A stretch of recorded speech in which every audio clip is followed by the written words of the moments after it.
What if I told you that 97% of relationship arguments happen because you're literally speaking different emotional languages? And what's worse, you don't even know it. Right now, someone you care about feels completely unloved, even though you're trying your absolute best to show them you care.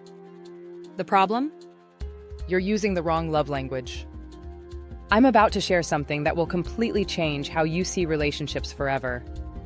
It's called the 5 love languages, and it's the reason why some couples seem effortlessly happy, while others constantly fight about the same things over and over again. By the end of this video, you'll know exactly which love language you speak, which one your partner speaks, and most importantly, how to bridge that gap starting today. But here's the thing. Most people get one love language completely wrong, and it's destroying their relationships without them even realizing it. I'll reveal which one in just a moment. Picture this. You buy your partner expensive gifts because that's how you show love. But they barely seem to notice. Meanwhile, they're constantly asking you to help with chores, and you think they're just being needy. Or maybe you're always trying to spend quality time together, but your partner seems more interested in their phone. You start feeling ignored, they start feeling suffocated, and suddenly you're both wondering what happened to the spark. Sound familiar? Here's the brutal truth. It's not that you don't love each other. It's that you're speaking entirely different emotional languages. Dr. Gary Chapman discovered this after counseling thousands of couples, and what he found was shocking. Most relationship problems aren't about love, they're about communication. Specifically, how we give and receive love. Love language number 1, words of affirmation. The first love language is words of affirmation, and if this is your language, you literally need to hear love. You look amazing today. I'm so proud of you. Thank you for everything you do. These aren't just nice words. For someone whose love language is words of affirmation, these phrases are like emotional oxygen. Here's what most people get wrong. They think this means you just need compliments. Wrong. Words of affirmation is about feeling valued, appreciated, and emotionally safe through verbal communication. I remember Sarah, a client of mine, who told me her husband never said "I love you" anymore. He'd buy her flowers, take her on dates, help around the house, but she felt completely unloved. Why? Because her love language was words of affirmation, and without those verbal expressions, all his other efforts felt empty. The game changer? When he started leaving little notes in her lunch, sending appreciative texts during the day, and verbally acknowledging her efforts, their entire relationship transformed in weeks. But here's the warning. If words of affirmation is your partner's language, criticism and harsh words don't just hurt, they're devastating. As Maya Angelou said, words mean more than what is set down on paper. It takes the human voice to infuse them with deeper meaning. Quick test. Do you light up when someone says "I believe in you" or "you matter to me"? Words of affirmation might be your language. Love language number 2, quality time. Now quality time. And this is where most people make a huge mistake. They think quality time means just being in the same room. It doesn't. Quality time is about focused, undivided attention. It's putting down the phone, turning off the TV, and being mentally present with someone you care about. Let me tell you about Marcus and his teenage son. Marcus thought they spent plenty of time together. They lived in the same house, watched TV in the same room, even went to games together. But his son felt completely disconnected from him. Why? Because Marcus was always multitasking. Checking emails during conversations, scrolling his phone during dinner, thinking about work during their car rides. Everything changed when Marcus implemented what I call the 20-minute rule. Every day, he'd give his son 20 minutes of completely undivided attention. No phone, no distractions, just genuine presence. The result? His son started opening up about school, friends, dreams, conversations they'd never had before. Here's the key insight. For someone whose love language is quality time, distraction is the enemy of love. When you're physically present but mentally absent, it sends the message that they're not worth your full attention. The golden rule of quality time. It's not about the quantity of time you spend together. It's about the quality of attention you give. Are you someone who feels most loved during deep conversations or shared experiences? quality time might be speaking your language. Love language number 3, physical touch. Physical touch is probably the most misunderstood love language, so let me clear this up right now. Physical touch isn't just about romance or intimacy. It's about appropriate, meaningful physical connection that communicates care, comfort, and closeness. A hug after a hard day. Holding hands while walking. A pat on the back when someone achieves something. A gentle touch on the shoulder during a difficult conversation. For someone whose primary love language is physical touch, these gestures communicate love more powerfully than any words ever could. I worked with a couple where the wife constantly felt unloved, even though her husband was incredibly verbal about his feelings. He'd tell her he loved her multiple times a day, write her beautiful letters, express his appreciation constantly. But she still felt disconnected. The breakthrough came when we discovered her love language was physical touch. She needed that physical connection to feel truly loved. When he started incorporating more appropriate physical affection, holding her hand during conversations, giving her a hug when she came home from work, sitting close to her on the couch, everything clicked. Here's what's crucial to understand. Physical touch as a love language isn't about frequency, it's about intentionality. A 5-second hug given with genuine care and presence can communicate more love than an hour of distracted conversation. And here's the science behind it. Physical touch releases oxytocin, often called the love hormone, which literally bonds people together at a neurological level. But remember, physical touch must always be appropriate, consensual, and respectful. It's about comfort and connection, not possession or control. Do you feel most cared for when someone offers a comforting hug or gentle touch during tough times? Physical touch might be your primary language. Love language number 4, acts of service. Acts of service is the love language that says, actions speak louder than words, literally. For someone whose love language is acts of service, love isn't something you say or feel, it's something you do.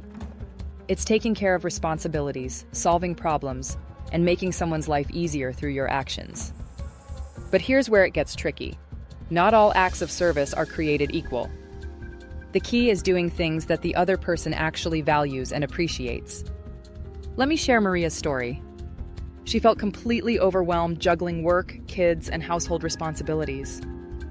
Her husband would constantly tell her he loved her, buy her gifts, and want to spend time together, but she felt unloved and resentful. Why? Because her love language was acts of service, and what she really needed was help with the daily grind. When he started taking over dinner preparation twice a week, handling the kids' bedtime routine, and taking care of laundry without being asked, she finally felt truly supported and loved. Here's the game changer. Acts of service isn't about grand gestures. It's about consistent, thoughtful actions that make someone's life better. Jesus said it perfectly.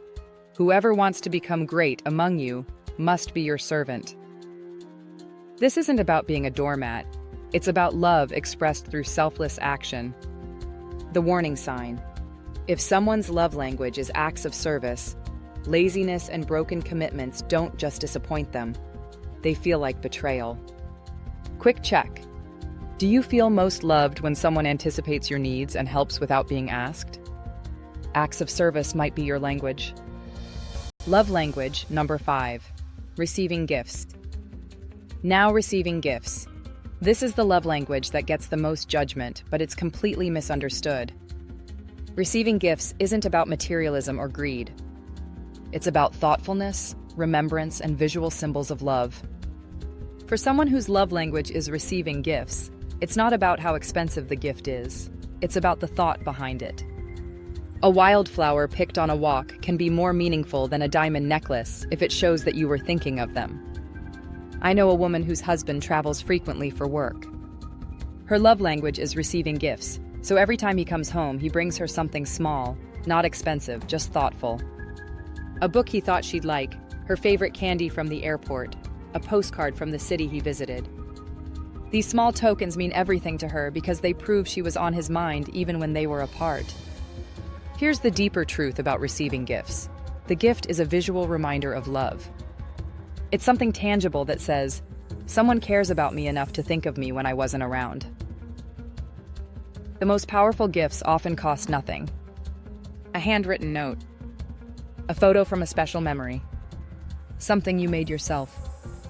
The value isn't in the price tag, it's in the intention behind it. But here's the critical mistake people make. They assume someone with this love language is shallow or materialistic. Wrong. They're actually deeply sentimental and value the thought and memory behind every gesture. Are you someone who treasures meaningful gifts and keeps them forever as reminders of special moments? This might be your language. How to identify your love language, 12 and 1330. So how do you figure out which love language you speak? Here are 3 simple ways.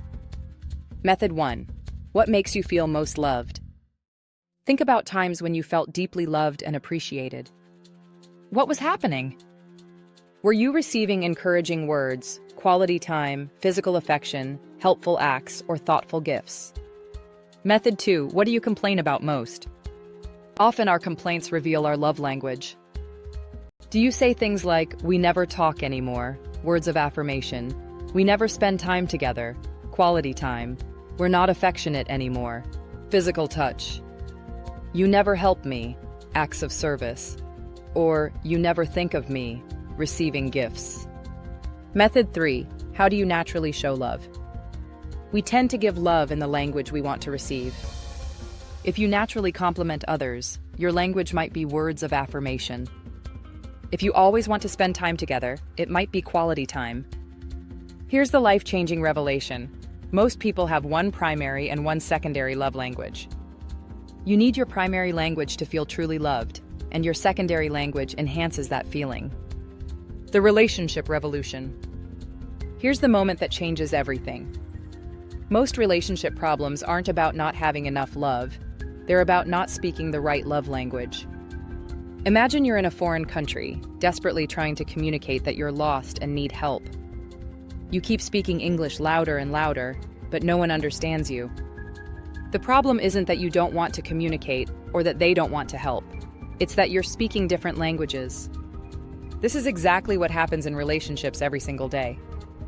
The husband who works 60 hours a week to provide for his family, acts of service, while his wife feels emotionally neglected because she needs words of affirmation. The mother who buys her teenager everything they want, receiving gifts, while the teenager desperately craves quality time and undivided attention.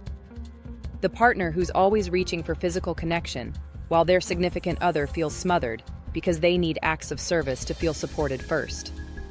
None of these people are wrong. They're just speaking different languages. When you learn to speak someone else's love language, something magical happens. Suddenly, your efforts to show love actually land.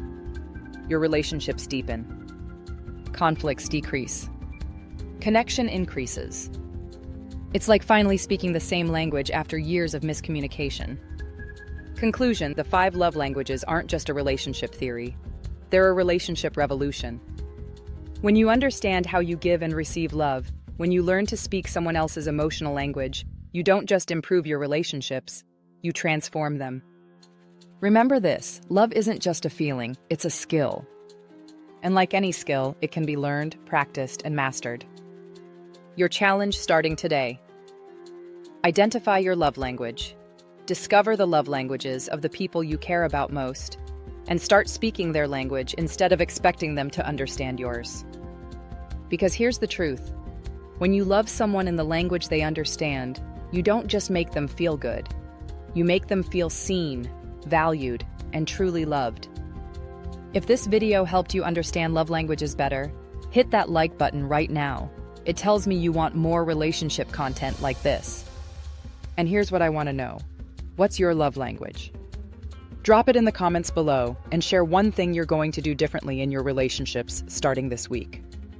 If you want more psychology-based relationship advice that actually works, subscribe and ring the notification bell, because next week, I'm sharing the 3 communication mistakes that destroy relationships, and you won't want to miss it.